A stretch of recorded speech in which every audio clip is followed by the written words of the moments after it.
എല്ലാ 5 നിർബന്ധ നമസ്കാരങ്ങൾക്ക് ശേഷവും ആയത്തുൽ കുർസി പാരായണം ചെയ്താൽ ലം യംനഉഹു മിൻ ദുഖൂലിൽ ജന്നതി ഇല്ലാ അൻ യമൂത്ത്, സ്വർഗത്തിൽ പ്രവേശിക്കുന്നതിൽ നിന്ന് അയാളെ പിന്നെ അയാളുടെ മരണമല്ലാതെ തടയുകയില്ല. എന്ന് പറഞ്ഞാൽ സ്വർഗത്തിൻ്റെ സുഖാനുഗ്രഹങ്ങളിലേക്ക് അയാൾക്ക് പോകാൻ മരണമാണ് തടസ്സം. എന്ന് പറഞ്ഞാൽ മരിച്ച ഉടനെ ഖബറിൽ സ്വർഗീയമായ സുഖാനുഗ്രഹങ്ങളിൽ ആ വ്യക്തി പ്രവേശിപ്പിക്കപ്പെടും എന്നാണ്. അതുകൊണ്ട് തന്നെ ഓരോ 5 വഖ്ത് നമസ്കാരത്തിന് ശേഷവും മറന്നു പോവാതെ നാം ആയത്തുൽ കുർസി പാരായണം ചെയ്യണം. ആയത്തുൽ കുർസി എന്ന് പറഞ്ഞാൽ സൂറത്തുൽ ബഖറയിലെ 2-ാം അധ്യായത്തിലെ 255-ാമത്തെ ആയത്താണ് ആയത്തുൽ കുർസി എന്നറിയപ്പെടുന്നത്. ആയത്ത് എന്ന് പറഞ്ഞാൽ നമുക്കറിയാം മഷ്ഹൂറാണ്. ഖുർആനിലെ ഓരോ വചനങ്ങൾക്കുമാണ് ആയത്ത് എന്ന് പറയുന്നത്. ആയത്തുൽ കുർസി എന്ന് പറയാൻ കാരണം ഈ ആയത്തിൽ അള്ളാഹുവിൻ്റെ കുർസിയുമായി ബന്ധപ്പെട്ട് പറയുന്നുണ്ട്. വിശദമായി ഈ ആയത്തിനെ നാം മുമ്പ് വിശദീകരിച്ചിട്ടുണ്ട്. ഇൻഷാ അള്ളാഹ് ഈ ആയത്തിനെ നമുക്ക് മറ്റൊരിക്കൽ വിശദമായി പഠിക്കാം. എന്നാലും ഈ ആയത്തിലുള്ള അർത്ഥം ഒന്ന് ജസ്റ്റ് നമുക്ക് മനസ്സിലാക്കി പോകാം. ഈ ആയത്തിൻ്റെ പ്രത്യേകത പരിശുദ്ധ ഖുർആനിലെ ഏറ്റവും മഹത്വമേറിയ ആയത്താണ്. അള്ളാഹു ചില ആയത്തുകളെ മറ്റു ചില ആയത്തിൽ നിന്ന് തിരഞ്ഞെടുക്കുന്നു, ചില സൂറത്തുകളെ മറ്റു ചില സൂറത്തുകളിൽ നിന്ന് തിരഞ്ഞെടുക്കുന്നത് പോലെ. വറബ്ബുക യഖ്ലുഖു മാ യശാഉ വയഖ്താർ, അള്ളാഹു സൃഷ്ടിക്കുകയും തിരഞ്ഞെടുക്കുകയും ചെയ്യുന്നു. അപ്പോൾ ഖുർആനിലെ ഏറ്റവും മഹത്വമേറിയ ആയത്തായി അള്ളാഹു തിരഞ്ഞെടുത്ത ആയത്താണ് ആയത്തു അൽ കുർസി. ഇതിൽ പറയുന്നത് അല്ലാഹു സുബ്ഹാനഹു വ തആല ലാ ഇലാഹ ഇല്ലാ ഹുവ, അവനല്ലാതെ ആരാധ്യനില്ല. ഇലാഹ് എന്ന് പറഞ്ഞാൽ മഅബൂദ് ഐ മദ്ഉ, പ്രാർത്ഥിക്കപ്പെടുന്നവൻ. അല്ലാഹുവല്ലാതെ പ്രാർത്ഥിക്കപ്പെടുന്നവനോ ആരാധിക്കപ്പെടുന്നവനോ വേറെയില്ല.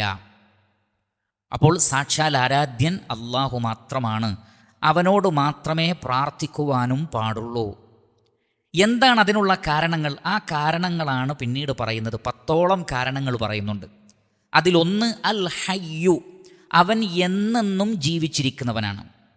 അൽ ഹയ്യ് എന്ന് പറഞ്ഞാൽ അതുകൊണ്ട് അർത്ഥമാക്കുന്നത് 2 കാര്യങ്ങളാണ്. ഒന്ന്, പരിപൂർണമായ ഹയാത്തിൻ്റെ ഉടമ അള്ളാഹു മാത്രമാണ്. അവൻ്റെ ഹയാത്തിന് തുടക്കവുമില്ല, അവൻ്റെ ഹയാത്തിന് ഒടുക്കവുമില്ല. എന്നാൽ സൃഷ്ടികളുടെ ഹയാത്തിന് തുടക്കവുമുണ്ട്, അതിന് ഒടുക്കവുമുണ്ട്. അപ്പോൾ അൽ ഹയ്യ് എന്ന് പറഞ്ഞാൽ സമ്പൂർണമായ, കുറവ് വരാത്ത, നിന്നു പോകാത്ത, നിലച്ചു പോകാത്ത ഹയാത്ത്. അതാണ് അല്ലാഹു സുബ്ഹാനഹു വ തആല. അതാണ് ഒന്നാമത്തെ അർത്ഥം. രണ്ടാമത്തത് അവൻ മറ്റുള്ളവർക്ക് ഹയാത്ത് നൽകുന്നു. യുഹ്യീ വയുമീത്ത്, അവൻ ജീവിതം നൽകുകയും മരിപ്പിക്കുകയും ചെയ്യുന്നു. അപ്പോൾ സകല സൃഷ്ടികൾക്കും ഹയാത്ത് നൽകുന്നവൻ, എന്നാൽ തൻ്റെ ഹയാത്തിൽ തുടക്കമോ ഒടുക്കമോ ഇല്ലാത്തവൻ. ഫതവക്കൽ അലൽ ഹയ്യില്ലദീ ലാ യമൂത്ത്, ഒരിക്കലും മരണപ്പെടാത്തവൻ അള്ളാഹു മാത്രമാണ്. അതുകൊണ്ട് ആ റബ്ബിനോട് മാത്രമേ പ്രാർത്ഥിക്കാൻ പാടുള്ളൂ. സൃഷ്ടികളൊക്കെ മരിച്ചു പോകുന്നവരാണ്. അൽ ഖയ്യൂം, അവൻ അൽ ഖയ്യൂമാണ് എന്ന് പറഞ്ഞാൽ എല്ലാറ്റിനെയും നിയന്ത്രിച്ചുകൊണ്ട് നിലകൊള്ളുന്നവൻ, എല്ലാറ്റിനും സംരക്ഷകനായി നിലകൊള്ളുന്നവൻ. അവനാണ് ഈ പ്രപഞ്ചത്തെ സൃഷ്ടിക്കുകയും പരിപാലിച്ചു കൊണ്ടിരിക്കുകയും ചെയ്യുന്നത്. ഖയ്യൂമുസ് സമാവാതി വൽ അർദ്, ആകാശഭൂമികളുടെ നിയന്ത്രണമുള്ളവൻ, എല്ലാറ്റിനെയും നോക്കി സംരക്ഷിക്കുന്നവൻ. അവൻ്റെ ശ്രദ്ധ തെറ്റിപ്പോകുന്ന ഒരു സ്ഥലവും പ്രപഞ്ചത്തിലില്ല. അവൻ്റെ ശ്രദ്ധ ആവശ്യമില്ലാത്ത ഒരു വസ്തുവും പ്രപഞ്ചത്തിലില്ല. ശ്രദ്ധിക്കുക, ഖയ്യൂം എന്ന് പറഞ്ഞാൽ അള്ളാഹുവിൻ്റെ സംരക്ഷണം ആവശ്യമില്ലാത്ത ഒരു വസ്തുവും ഈ പ്രപഞ്ചത്തിലില്ല.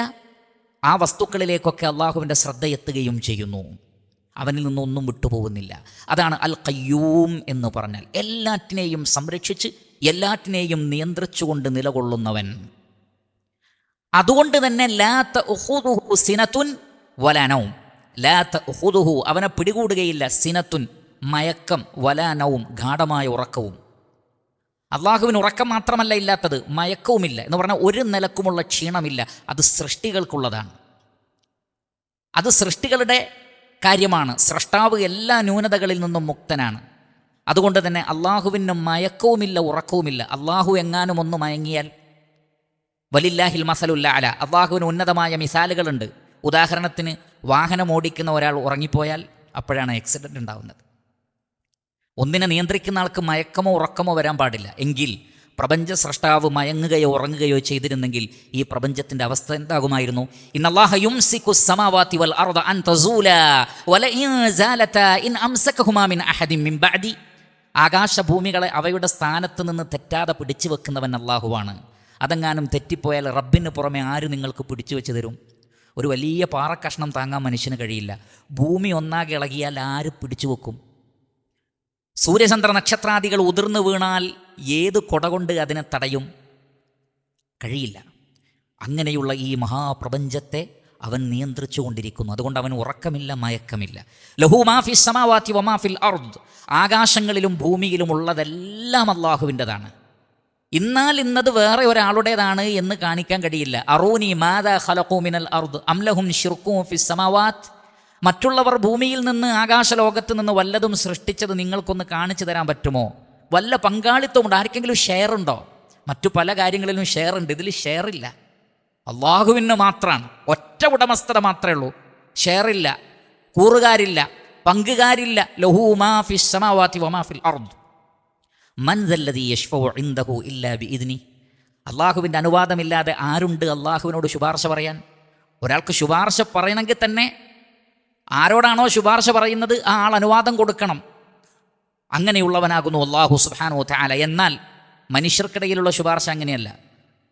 ഒരു വേള ആരോടാണോ നാം ഒരു ശുപാർശ പറയുന്നത് ആ പറയപ്പെട്ട ആളേക്കാൾ പവറുള്ള ആളായിരിക്കും ഒരുപക്ഷെ ശുപാർശ ചോദിക്കുന്ന ആൾ. ചിലപ്പോൾ അയാളുടെ പവർ കൊണ്ട് കൊടുക്കേണ്ടി വരും ചിലപ്പോൾ.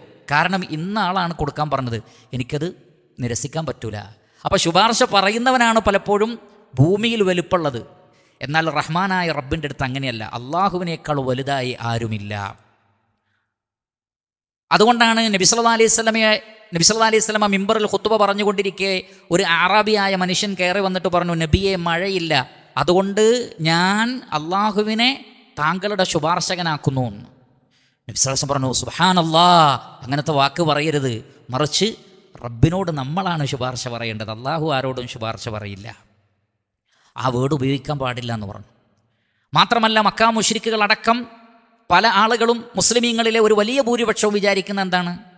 അല്ലാഹു സുബ്ഹാനഹു വ തആല ഉദ്ദേശിക്കാത്തത് ഇന്നാലിന്ന ഷെയ്ഖുമാർ, ബീവിമാർ, ഹോജമാർ, തങ്ങന്മാർ, ഔലിയാക്കന്മാർ ശുപാർശ പറയും. അവരുടെ ശുപാർശയിലൂടെ പലർക്കും നരകത്തിൽ നിന്ന് രക്ഷപ്പെടാൻ സാധിക്കും. അള്ളാഹു അതിന് നിർബന്ധിതനായിത്തീരും. ഒരാൾ നമസ്കരിച്ചിട്ടില്ലെങ്കിലും നോമ്പ് നോറ്റിട്ടില്ലെങ്കിലും ഏതെങ്കിലും ഒരു ഷെയ്ഖിൻ്റെ മുരീദായാൽ ആ ഷെയ്ഖ് രക്ഷപ്പെടുത്തും എന്ന് വിശ്വസിക്കുന്ന ആളുകളുണ്ട്. ഇക്കാര്യം മക്കാ മുശ്രിക്കുകളും പറഞ്ഞിരുന്നു. അവർ പറഞ്ഞു, ഹൗലായി ശുഫആഉന ഇൻദല്ലാഹ്, ഈ വിഗ്രഹങ്ങളൊക്കെ അള്ളാഹുവിൻ്റെ അടുക്കൽ ഞങ്ങൾക്കുള്ള ശുപാർശകരാകുന്നു. എന്നാൽ അത്തരം ശുപാർശ റബ്ബിൻ്റെ അടുത്തില്ല. മറിച്ച് അല്ലാഹു സുബ്ഹാനഹു വ തആലയുടെ പെർമിഷൻ വേണം. മാത്രമല്ല ആർക്കാണ് ശുപാർശ പറയേണ്ടത് എന്ന് ദുനിയാവിൽ ശുപാർശ ആവശ്യപ്പെട്ടവനാ തീരുമാനിക്കുക. ഇന്ന ആൾക്ക് വേണ്ടിയെന്ന് ശുപാർശ പറയുന്ന ആളല്ല. എന്നാൽ റഹ്മാനായ റബ്ബ് തന്നെ പറയും, ഇന്ന ആൾക്ക് വേണ്ടി ഇന്ന ആൾ ശുപാർശ പറയണം. ആർക്ക് വേണ്ടിയെന്നും തീരുമാനിക്കുന്നത് അല്ലാഹു, ആര് പറയണമെന്ന് തീരുമാനിക്കുന്നതും അല്ലാഹു. അതാണ് ഖുൽ ലില്ലാഹി ശഫാഅത്തു ജമീഅ. ശുപാർശയുടെ മുഴുവൻ ആധിപത്യവും അല്ലാഹുവിൻ്റെ കൈകളിലാണ്. ഇങ്ങനെ മനസ്സിലാക്കി കഴിഞ്ഞാൽ പിന്നെ എല്ലാത്തരം ശിർക്കിൽ നിന്നും ആളുകൾ മുക്തമാകും. യഅലമു മാ ബൈന ഐദീഹിം വമാ ഖൽഫഹും. അവരുടെ മുന്നിലുള്ളതും അവരുടെ പിറകിലുള്ളതും അല്ലാഹു അറിയുന്നു. അഥവാ അവരുടെ മാദി കഴിഞ്ഞുപോയതും അല്ലാഹു അറിയുന്നു, വരാനിരിക്കുന്നവരുടെ മുസ്തഖ്ബിൽ അവരുടെ ഫ്യൂച്ചറും അല്ലാഹു അറിയുന്നു. അല്ലാഹു അറിയാത്ത ഒന്നുമില്ല. വഇൻദഹു മഫാത്തിഹുൽ ഗൈബ്. അദൃശ്യങ്ങളുടെ താക്കോലുകൾ റബ്ബിൻ്റെ കൈകളിലാണ്. വലില്ലാഹി ഗൈബുസ് സമാവാതി വൽ അർദ്. ആകാശഭൂമികളുടെ ഗൈബ് റഹ്മാനായ റബ്ബിനാണ്. അതുകൊണ്ട് അല്ലാഹു അറിയാത്ത ഒന്നും തന്നെ ഇല്ല. മാ തസ്ഖുതു മിൻ വറഖത്തിൻ ഇല്ലാ യഅലമുഹാ വലാ ഹബ്ബത്തിൻ ഫീ ളുലുമാതിൽ അർദി വലാ റത്ബിൻ വലാ യാബിസിൻ ഇല്ലാ ഫീ കിതാബിൻ മുബീൻ. ഒരു ഇലയും കൊഴിയുന്നില്ല, ഒരു വിത്തും മണ്ണിനടിയിലേക്ക് പോകുന്നില്ല, അതിൽ നിന്ന് ഒന്നും തന്നെ മുളച്ചു പൊന്തുന്നുമില്ല, ഉണങ്ങിയതും പച്ചയായതുമായ ഒന്നും തന്നെയില്ല വ്യക്തമായ ഒരു കിതാബിലില്ലാതെ. അള്ളാഹുവിൽ നിന്നൊന്നും വിട്ടുപോവുകയില്ല. വലാ യുഹീതൂന ബിശൈഇൻ മിൻ ഇൽമിഹി ഇല്ലാ ബിമാ ശാ. അള്ളാഹു ഉദ്ദേശിച്ചതല്ലാത്ത ഒന്നും അള്ളാഹുവിൻ്റെ ഇൽമിൽ നിന്ന് നേടിയെടുക്കാൻ സൃഷ്ടികൾക്ക് കഴിയില്ല. ശ്രദ്ധിക്കുക, റഹ്മാനായ റബ്ബ് വഹിയിലൂടെ അറിയിച്ച അറിവ് മാത്രമേ മനുഷ്യനുള്ളൂ. രണ്ടാമത്തത്, അള്ളാഹു മനുഷ്യൻ അനുവാദം കൊടുത്ത് അവൻ്റെ കൗനിയായ ഖദറായി നിശ്ചയിച്ച കണ്ണുകൊണ്ട്, കാതുകൊണ്ട്, ഹൃദയം കൊണ്ട് ആലോചിച്ച് ഗവേഷണം നടത്താനും അള്ളാഹു മനുഷ്യന് കഴിവ് നൽകി. അത് അള്ളാഹു നിശ്ചയിച്ചതാണ്. അതിനും പരിധിയുണ്ട്. ആ പരിധിക്കപ്പുറത്തേക്ക് കാണാൻ കഴിയില്ല, ഒരു പരിധിക്കപ്പുറത്ത് കേൾക്കാൻ കഴിയില്ല, ഒരു പരിധിക്കപ്പുറത്തുള്ളത് ചിന്തിക്കാനും കഴിയില്ല. ഒരു യുക്തിവാദി പറയും, മുസ്ലിമീങ്ങളുടെ കൂട്ടത്തിലും അല്ലാത്ത കൂട്ടത്തിലുമുള്ള യുക്തിവാദികൾ പറയും, ഞങ്ങളുടെ ബുദ്ധിക്ക് ഉൾക്കൊള്ളാൻ പറ്റാത്തത് ഞങ്ങൾ തള്ളും, നിഷേധിക്കും. ആ യുക്തിവാദിയോട്, മുസ്ലിമീങ്ങളുടെ കൂട്ടത്തിലും പുറത്തുമുള്ള യുക്തിവാദികളോട് നിങ്ങൾ ചോദിക്കൂ, നിങ്ങളുടെ കണ്ണിന് പരിധിയുണ്ടോ? അവർ അംഗീകരിക്കും അതെ. നിങ്ങളുടെ കാതിന് പരിധിയുണ്ടോ? അവരംഗീകരിക്കും അതെ. എങ്കിൽ മനുഷ്യൻ ചിന്തിക്കുന്നത് കണ്ണുകൊണ്ട് കണ്ടതും കാതുകൊണ്ട് കേട്ടതും ഉപയോഗിച്ചാണല്ലോ ചിന്തിക്കുന്നത്. ആ ചിന്തക്ക് പരിധിയില്ല എന്നും വൈരുദ്ധ്യമല്ലേ അത്? കണ്ണിന് പരിധിയുണ്ടെന്ന് അംഗീകരിക്കുന്നു, കാതിന് പരിധിയുണ്ടെന്ന് അംഗീകരിക്കുന്നു. അതിലൂടെ മാത്രം ലഭ്യമായ ഡാറ്റകളെ അനലൈസ് ചെയ്യുന്ന ഹൃദയത്തിന് പരിധിയില്ല എന്ന് പറയുന്നത് അങ്ങേയറ്റം ഫൂളിഷ്നെസ്സാണ്, അങ്ങേയറ്റം വിഡ്ഢിത്തമാണ്. അസ്സലാമു അലൈക്കും വറഹ്മത്തുള്ളാഹി വബറകാതുഹു. അൽഹംദുലില്ലാഹി റബ്ബിൽ ആലമീൻ വസ്സലാത്തു വസ്സലാം അലാ അഷ്റഫിൽ അംബിയാഇ വൽ മുർസലീൻ നബിയിന വഹബീബിന മുഹമ്മദിൻ വആലിഹി വസഹ്ബിഹി അജ്മഈൻ വഅലാ മൻ തബിഅഹും ബിഇഹ്സാനിൻ ഇലാ യൗമിദ്ദീൻ അമ്മാ ബഅദ്. പ്രിയമുള്ള സഹോദരന്മാരെ, സഹോദരികളെ, നമസ്കാര ശേഷമുള്ള പ്രാർത്ഥനകളാണ് നാം പഠിച്ചുകൊണ്ടിരിക്കുന്നത്. അതിൽ പ്രധാനപ്പെട്ട ഒരു ആയത്ത്, അതിനെക്കുറിച്ച് നബി സല്ലല്ലാഹു അലൈഹി വസല്ലം പറഞ്ഞത്, മൻ ഖറഅ ആയത്തൽ കുർസി ഫീ ദുബരി കുല്ലി സ്വലാത്തിൻ മക്തൂബ. ഓരോ നിർബന്ധ നമസ്കാരങ്ങൾക്ക് ശേഷവും ആരെങ്കിലും ആയത്തുൽ കുർസി പാരായണം ചെയ്താൽ ലം യംനഉഹു മിൻ ദുഖൂലിൽ ജന്നതി ഇല്ലാ അൻ യമൂത്ത്. സ്വർഗത്തിലേക്കുള്ള പ്രവേശനത്തിന് അദ്ദേഹത്തിന് തടസ്സമാകുന്നത് മരിക്കുക എന്നത് മാത്രമാണ്. അത്രമാത്രം സ്വർഗം ഉറപ്പുവരുത്തുന്ന അമലുകളിൽപ്പെട്ട ഒരു അമലാണ് ആയത്തുൽ കുർസിയുടെ പാരായണം. കഴിഞ്ഞ ദർസിൽ ആയത്തുൽ കുർസി ഉൾക്കൊള്ളുന്ന ആശയം, അതിൻ്റെ പകുതിയോളം ഭാഗങ്ങൾ നമ്മൾ വിശദീകരിച്ചു. വലാ യുഹീതൂന ബിശൈഇൻ മിൻ ഇൽമിഹി ഇല്ലാ ബിമാ ശാ. അല്ലാഹു സുബ്ഹാനഹു വ തആലയുടെ ഇൽമിൽ നിന്ന് അള്ളാഹു ഉദ്ദേശിച്ചതല്ലാതെ മനുഷ്യർക്ക് ഒന്നും കണ്ടെത്തുക സാധ്യമല്ല. ഒന്നുകിൽ അള്ളാഹു വഹയിലൂടെ അറിയിക്കണം, അല്ലെങ്കിൽ മനുഷ്യന് അള്ളാഹു നൽകിയ കഴിവുകളിലൂടെ അവൻ കണ്ടെത്തണം. എന്നാൽ ആ കഴിവുകൾക്കപ്പുറത്തുള്ളത് കണ്ടെത്താനോ ആ വിഷയത്തിൽ നിഗമനങ്ങളിലെത്താനോ മനുഷ്യന് സാധ്യമല്ല എന്ന് അള്ളാഹു തീർത്തു പറയുന്നു. ശേഷം അള്ളാഹു സുബ്ഹാനഹു വ തആല പറയുന്നത്, വസിഅ കുർസിയ്യുഹു സ്സമാവാതി വൽ അർദ്. അള്ളാഹുവിൻ്റെ കുർസി ആകാശഭൂമികളെ ഉൾക്കൊള്ളാൻ മാത്രം വിശാലമായിരിക്കുന്നു. എന്താണ് അള്ളാഹുവിൻ്റെ കുർസി എന്ന് പറഞ്ഞാൽ? മഹാനായ അബ്ദുല്ലാഹ് ഇബ്നു മസ്ഊദ് റളിയല്ലാഹു അൻഹുവിൽ നിന്ന് സ്ഥിരപ്പെട്ട റിവായത്തിൽ കാണാം, മൗദിഉ ഖദമൈഹി. അള്ളാഹു സുബ്ഹാനഹു വ തആലയുടെ രണ്ട് കാലു വെക്കുന്ന സ്ഥലമാണ് മൗദിഉ ഖദമൈഹി. അതിൽ നിന്ന് അള്ളാഹു സുബ്ഹാനഹു വ തആലക്ക് കാലുണ്ട് എന്ന് നമുക്ക് ലഭിക്കുന്നു. പക്ഷേ അതിൻ്റെ കൈഫിയത്ത് എങ്ങനെയാണ് എന്ന് നമുക്കറിയില്ല. സൃഷ്ടികളോട് ഉപമിക്കാൻ പാടില്ല. ലൈസ കമിസ്ലിഹി ഷൈഉൻ. അള്ളാഹുവിനെ പോലെ ഒന്നുമില്ല. ഒന്നിനോടും അതിനെ ഉപമപ്പെടുത്തി ചിന്തിക്കാൻ പോലും പാടില്ല. നമ്മുടെ മനസ്സിലേക്ക് വന്നാലും അതിനെ സ്ഥിരപ്പെടുത്തരുത്. മറിച്ച് അപ്പോഴൊക്കെ നമ്മൾ പറയേണ്ടത് ലൈസ കമിസ്ലിഹി ഷൈഉൻ, അവനെപ്പോലെ ഒന്നുമില്ല. അതുകൊണ്ട് എൻ്റെ ഭാവന അത് യാഥാർത്ഥ്യമായ ഭാവനയല്ല എന്ന് നമ്മൾ മനസ്സിനെ പറഞ്ഞു പഠിപ്പിക്കണം. അപ്പോൾ അല്ലാഹു സുബ്ഹാനഹു വ തആലയുടെ കുർസി എന്ന് പറയുന്നത് പോലും ആകാശലോകങ്ങളെ മുഴുവൻ ഉൾക്കൊള്ളാൻ മാത്രം വിശാലമാണ്. ആ ആകാശലോകങ്ങളുടെ വലിപ്പം എത്രയാണ് എന്ന് പോലും നമുക്കറിയില്ല. അതിൻ്റെ വിശാലതയെക്കുറിച്ച് സ്വഹീഹായ അസറുകളിൽ വന്നിട്ടുള്ളത്, ഈ കുർസി, ആ കുർസിയിൽ ആകാശലോകങ്ങളെയും ഭൂമിയെയും വെച്ചാൽ ഒരു വലിയ മരുഭൂമിയിൽ ഒരു ചെറിയ മോതിരം വെച്ചതുപോലെ മാത്രമേ ഉണ്ടാവുള്ളൂ എന്നാണ്. അപ്പോൾ കുർസിയുടെ വലിപ്പം എത്രയാണ്? അള്ളാഹുവിൻ്റെ സൃഷ്ടിയാണ് കുർസി എന്ന് പറയുന്നത്, അള്ളാഹുവിൻ്റെ സൃഷ്ടിയാണ്. ആകാശലോകങ്ങളെ, ഈ മഹാപ്രപഞ്ചത്തെ മുഴുവൻ കൊണ്ടുപോയി കുർസിയിൽ വെച്ചാൽ വലിയ ഒരു മരുഭൂമിയിൽ ഒരു ചെറിയ മോതിരമിട്ടതുപോലെ കാണാൻ പോലും ഉണ്ടാവൂല എന്ന്. ഈ കുർസിയെ അർശിൽ വെച്ചാലോ അതേപോലെയാണെന്ന്. ഈ കുർസീനെ അർശിൽ വെച്ചാൽ വലിയ ഒരു മരുഭൂമിയിൽ ചെറിയൊരു മോതിരമിട്ടതുപോലെ ഉണ്ടാവുള്ളൂ ഈ കുർസിയുടെ വലിപ്പം അർശിനെ അപേക്ഷിച്ച്. അപ്പോൾ അർശിൻ്റെ വലിപ്പം എത്രയാണ്? അതും അള്ളാഹുവിൻ്റെ സൃഷ്ടിയാണ്. അതാണ് ഇവിടെ പറയുന്നത്, വസിഅ കുർസിയു സമാവാതി വൽ അർദ്. അള്ളാഹുവിൻ്റെ കുർസി എന്ന് പറയുന്നത് ആകാശലോകങ്ങളെ, ഭൂമിയെ മുഴുവൻ ഉൾക്കൊള്ളാൻ മാത്രം വിശാലമാണ്. വലാ യഊദുഹു ഹിഫ്ളുഹുമാ, ഇത് രണ്ടിനെയും സംരക്ഷിക്കൽ അള്ളാഹുവിനൊരു ക്ഷീണമുണ്ടാക്കുന്ന കാര്യമേ അല്ല. ആകാശങ്ങളെയും ഭൂമിയെയും സംരക്ഷിക്കുക എന്നുള്ളത് അള്ളാഹുവിനെ സംബന്ധിച്ചിടത്തോളം ഒരു പ്രയാസമുള്ള കാര്യമേ അല്ല. വഹുവൽ അലിയുൽ അദീം, അള്ളാഹു അത്യുന്നതനും മഹത്വമേറിയവനുമാകുന്നു. അല്ല, അലി എന്ന് പറഞ്ഞാൽ സൃഷ്ടികളിൽ നിന്ന് മേലെ നിൽക്കുന്നവൻ. ദാത്ത് കൊണ്ടും സിഫാത്ത് കൊണ്ടും അഫ്ആലുകൾ കൊണ്ടും അള്ളാഹു സുബ്ഹാനഹു വ തആല സൃഷ്ടികളിൽ നിന്ന് മേലെയാണ്. വഹുവൽ അലിയു അൽ അദീമു, മഹത്വമേറിയവനാണ്. ദുൽ അളമ, എല്ലാ മഹത്വങ്ങളുടെയും ഉടമസ്ഥൻ, ഔന്നിത്യത്തിൻ്റെ ഉടമസ്ഥൻ അവനാകുന്നു അള്ളാഹു സുബ്ഹാനഹു വ തആല. അതുകൊണ്ട് തന്നെ തൗഹീദിൻ്റെ 3 ഇനങ്ങൾ, തൗഹീദുർ റുബൂബിയ്യ, തൗഹീദുൽ ഉലൂഹിയ്യ, തൗഹീദുൽ അസ്മാഇ വസ്സിഫാത്ത്, ഈ 3 തൗഹീദും ഇതിലുണ്ട്. ശിർക്ക് കടന്നു വരാവുന്ന മുഴുവൻ വാതിലുകളെയും ഈ ആയത്ത് അടച്ചു കളയുന്നു. ഈ ആയത്തിനെ മനസ്സിരുത്തി പഠിക്കുന്ന ഒരാളും പിന്നെ അള്ളാഹു അല്ലാത്ത ഒരാളിലേക്കും തിരിയുകയില്ല, അള്ളാഹു അല്ലാത്ത ഒരാളോടും ഇസ്തിഗാസ നടത്തുകയില്ല, അള്ളാഹു അല്ലാത്ത ഒരാൾക്കും നേർച്ച നേരുകയില്ല, അള്ളാഹു അല്ലാത്ത ഒരാളുടെ പേരിലും സത്യം ചെയ്തു പറയുകയില്ല, അള്ളാഹു അല്ലാത്ത ഒരാളെയും വിഷമഘട്ടങ്ങളിൽ അവർ വിളിച്ചു പ്രാർത്ഥിക്കുകയുമില്ല. അതുകൊണ്ടാണ് പരിശുദ്ധ ഖുർആനിലെ ഏറ്റവും മഹത്വമേറിയ ആയത്താണ് ആയത്തുൽ കുർസി എന്ന് പറയാനുള്ള കാരണം.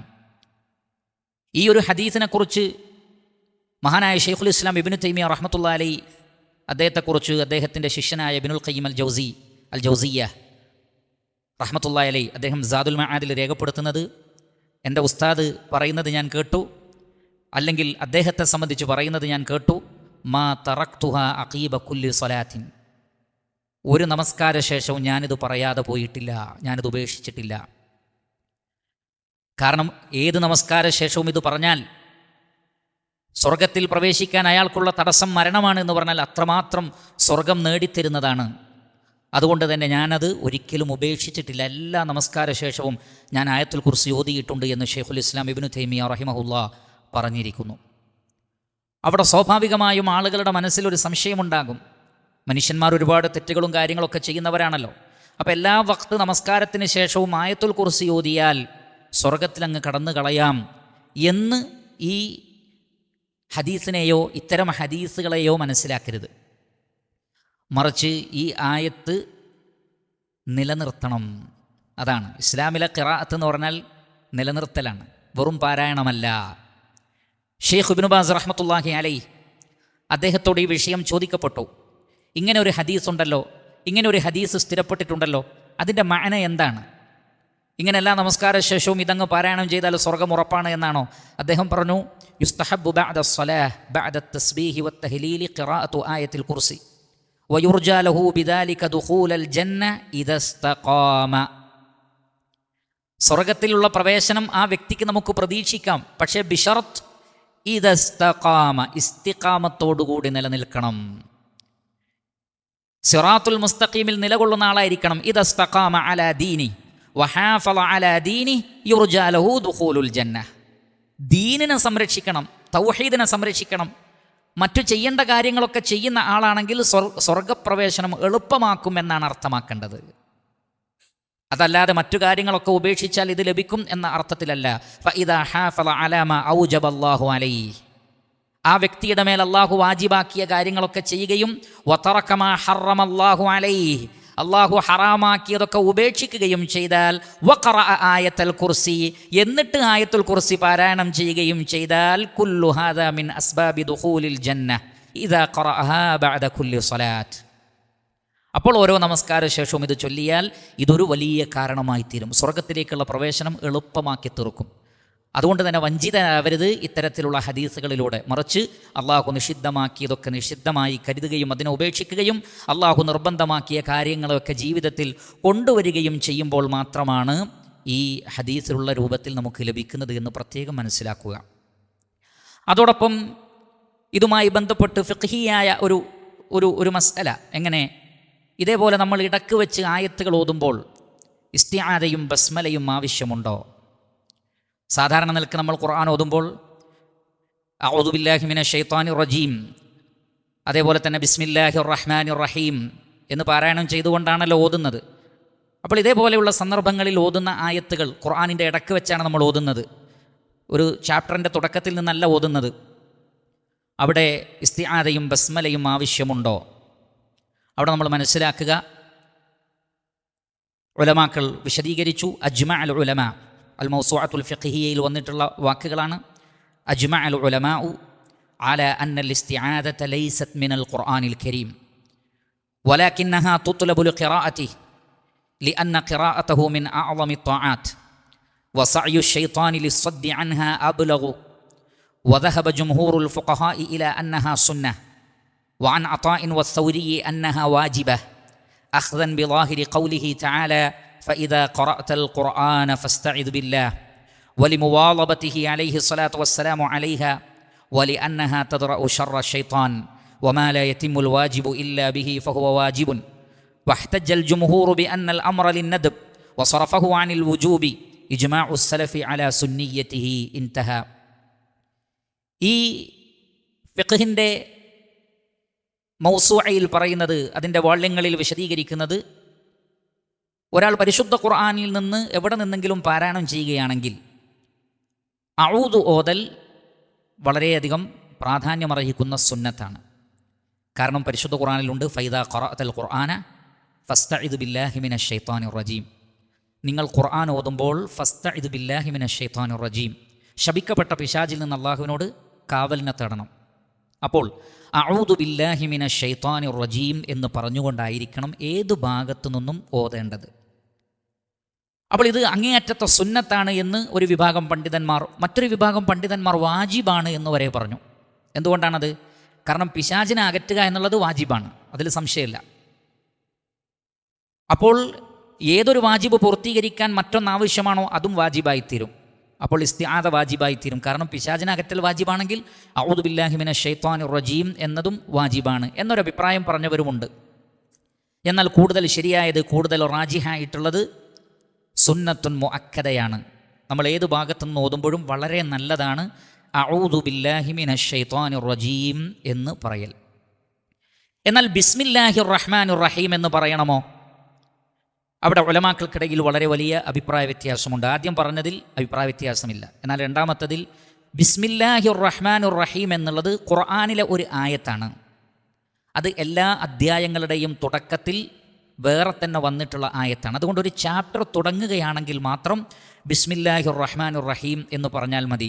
എന്നാൽ ഇടയിൽ വെച്ച് ഓതുമ്പോൾ അത് ഓതേണ്ടതില്ല. ബിസ്മില്ലാഹിർ റഹ്മാനിർ റഹീം എന്ന് ഓതേണ്ടതില്ല.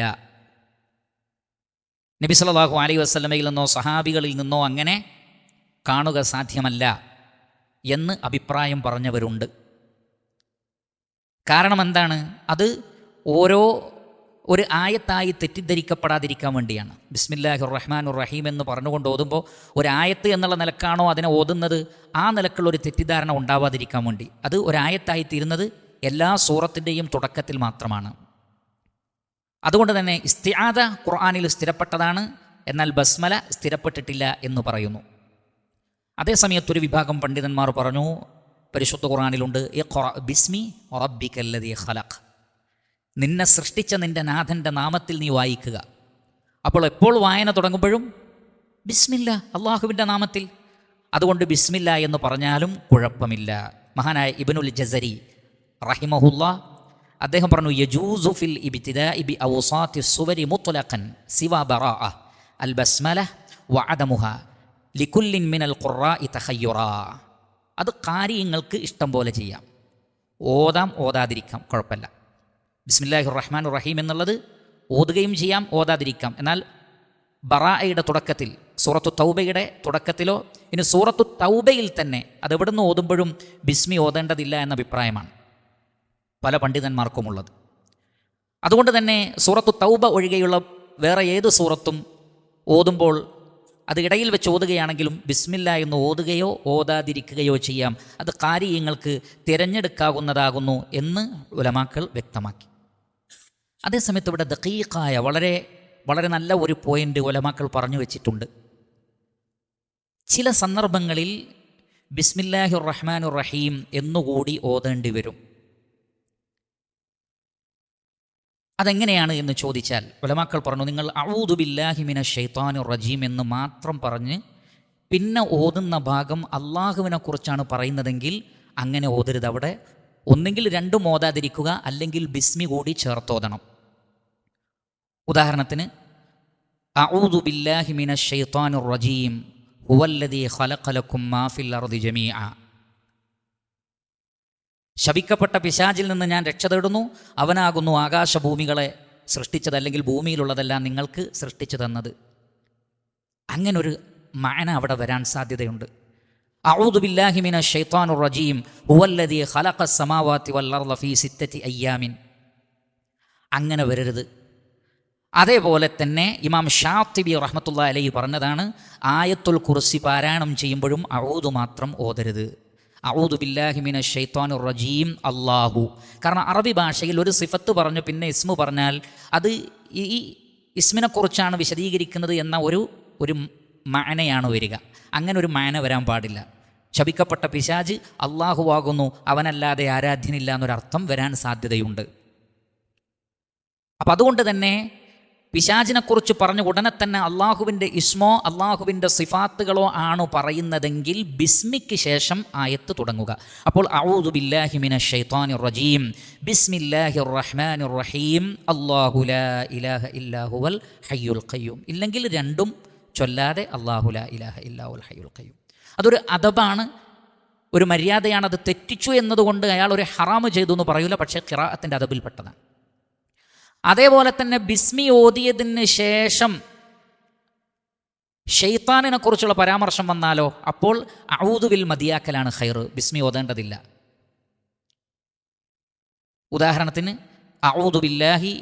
ഉദാഹരണത്തിന് ബിസ്മില്ലാഹിർ റഹ്മാനിർ റഹീം അശ്ശൈത്താനു യഅദുകുമുൽ ഫഖറ വയഅമുറുകും ബിൽ ഫഹ്ശ.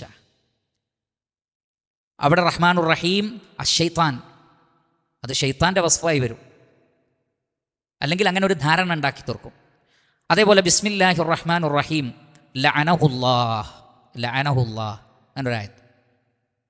അങ്ങനെ വരാതിരിക്കാൻ അത് അർത്ഥം അറിയുമ്പോഴാണ് ശ്രദ്ധിക്കാൻ പറ്റുന്നത്. എന്നാൽ ഒരു ചാപ്റ്ററിൻ്റെ തുടക്കത്തിലാണെങ്കിൽ ഇതൊന്നും സംഭവിക്കുകയില്ല. അതുകൊണ്ട് അവിടെ ബിസ്മി ധൈര്യമായിട്ട് ഓതാം. അല്ലാത്തിടങ്ങളിൽ ബിസ്മി ഓതുന്നിടത്തും അതേപോലെ തന്നെ ഇസ്തിആദ നടത്തുന്നിടത്തും അർത്ഥത്തെക്കുറിച്ചുള്ളൊരു ശ്രദ്ധ ഉണ്ടായിരിക്കണം എന്ന് ഉലമാക്കൾ വ്യക്തമാക്കി തന്നിരിക്കുന്നു. അല്ലാഹു തബാറക വ തആല ആലം.